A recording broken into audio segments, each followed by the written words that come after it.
بسم اللہ الرحمن الرحیم نحمدہ و نصلی علی رسولہ الکریم اما بعد۔ پروگرام مسائل اور ان کا حل کے ساتھ ایک بار پھر آپ کی خدمت میں حاضر ہوں۔ آج بھی حسب معمول آپ حضرات کے سوالات کا ایک طویل سلسلہ ہے۔ اس مختصر نشست میں جتنے سوالات اور ان کے جوابات پیش کرنا ممکن ہوگا انشاءاللہ وہ آپ کی خدمت میں پیش کیے جائیں گے۔ نذیر احمد صاحب نے یہ سوال پوچھا ہے کہ میں متحدہ عرب امارات سے آیا ہوں، کیا میں عصر کی نماز یہاں کے وقت کے مطابق باجماعت مسجد میں یا مصلی میں ادا کروں یا اپنی اہلیہ کے ساتھ باجماعت گھر میں ادا کروں؟ آپ جب پاکستان آئے ہیں تو آپ کو مسجد میں نماز ادا کرنی چاہیے۔ ویسے بھی جہاں پر انسان جائے کوشش اسی بات کی کرنی چاہیے کہ مسجد کے اندر باجماعت نماز ادا کریں اور مصلی وغیرہ کے بجائے باقاعدہ جامع مسجد میں نماز ادا کرنے کی کوشش کریں،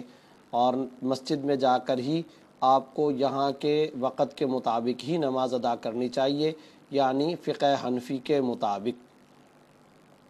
اور اگر میں فجر کی سنت گھر میں پڑھ کر مسجد چلا جاؤں اور جماعت میں وقت باقی ہو تو کیا تحیۃ المسجد پڑھ سکتا ہوں؟ لیکن ایک بات ذہن میں رکھیں کہ صبح صادق کے بعد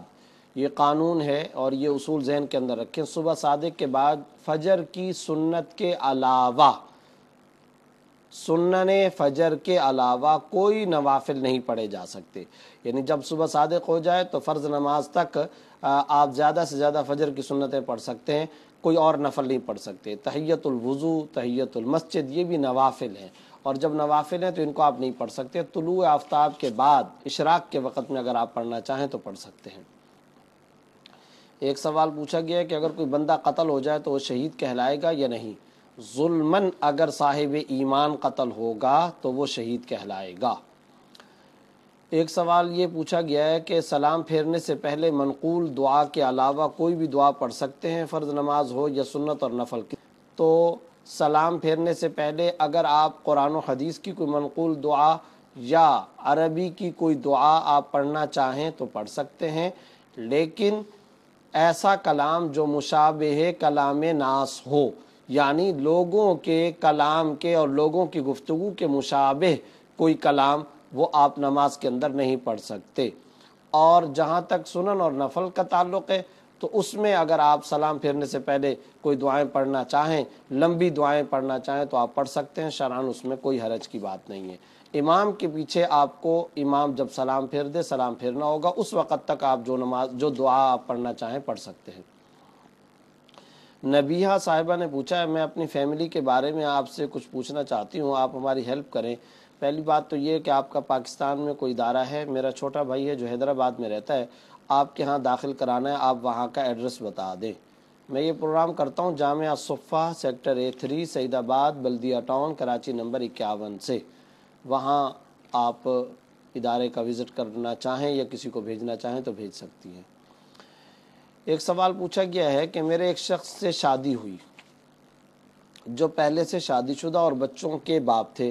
انہوں نے پہلی بیوی کی اجازت سے دوسری شادی کی، مگر شادی کے بعد پہلی بیوی یکسر بدل گئی اور میرے شوہر کو مجھے طلاق دینے پر اصرار کر رہی ہے، اور اس کے لیے میرے شوہر کو ہر طرح سے بلیک میل کر رہی ہے، اور میرے شوہر پہلی بیوی اور بچوں کے ساتھ پاکستان سے باہر رہتے ہیں۔ وہ میرے شوہر کو نہ میرے پاس آنے دیتی ہے اور نہ مجھے بسنے دیتی ہے، اور وہ پہلی بیوی کے آگے مجبور ہے۔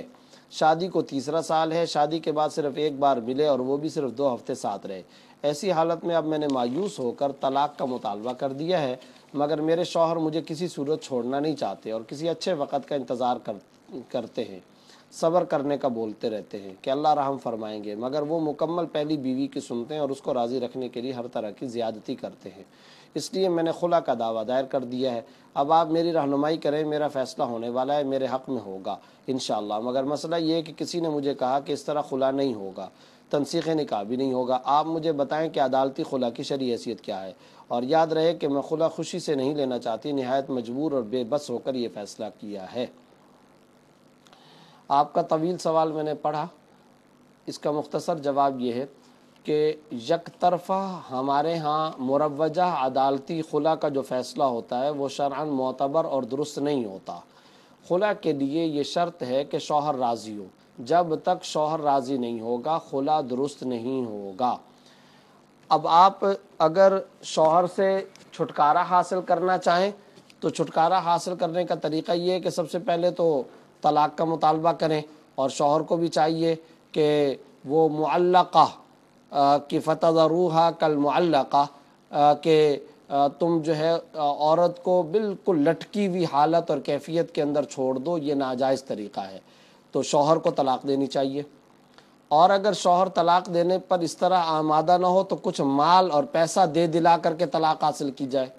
اور اگر اس پر بھی راضی نہ ہو تو اب آپ خلا نہیں، تنسیخ نکاح کا دعویٰ دائر کریں، اور قاضی، جج اور عدالت میں تنسیخ نکاح کا دعویٰ اس طرح سے دائر کریں کہ آپ رٹ میں یہ بات لکھیں، اپنی جانب سے اپلیکیشن کے اندر یہ بات لکھیں کہ میرا شوہر مجھے بساتا نہیں ہے، میرے نان نفقے کا انتظام نہیں کرتا، میرے لیے اخراجات کا، رہائش کا، سکنا کا، علاج معالجے کا کوئی اہتمام، کوئی انتظام موجود نہیں ہے۔ یہ باتیں آپ رٹ کے اندر لکھیں۔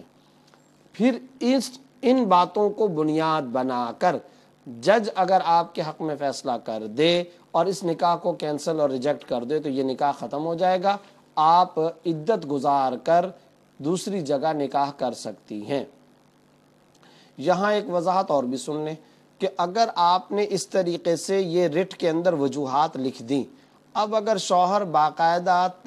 عدالت باقاعدہ تنسیخ نکاح ہی کا فیصلہ کر لے تو بالکل ٹھیک ہے، اور اگر وہ تنسیخ نکاح کا فیصلہ نہیں کرتی، خلا کا لفظ لکھتے ہیں، جیسے کہ آج کل ہمارے ہاں طریقہ ہے by the way of the خلا، یعنی جج حضرات لکھتے ہیں خلا کے راستے سے ہم اس نکاح کو ختم کر رہے ہیں، تو پھر بھی یہ درست ہو جائے گا، لیکن بطور خلا کے نہیں، بطور تنسیخ نکاح کے درست ہو جائے گا، مگر شرط یہ کہ آپ نے درخواست کے اندر نان نفقے کو بنیاد بنایا ہو، اور ججوں نے بھی آگے نان نفقہ نہ ہونے، سکنا یعنی رہائش، لباس، علاج معالجہ اور ٹھکانہ نہ ہونے کو بنیاد بنایا ہو۔ اگر یہ تفصیل موجود ہو تو پھر خلا درست ہو جائے گا، اور اس کے بعد آپ عدت گزار کر دوسری جگہ نکاح کر سکتی ہیں۔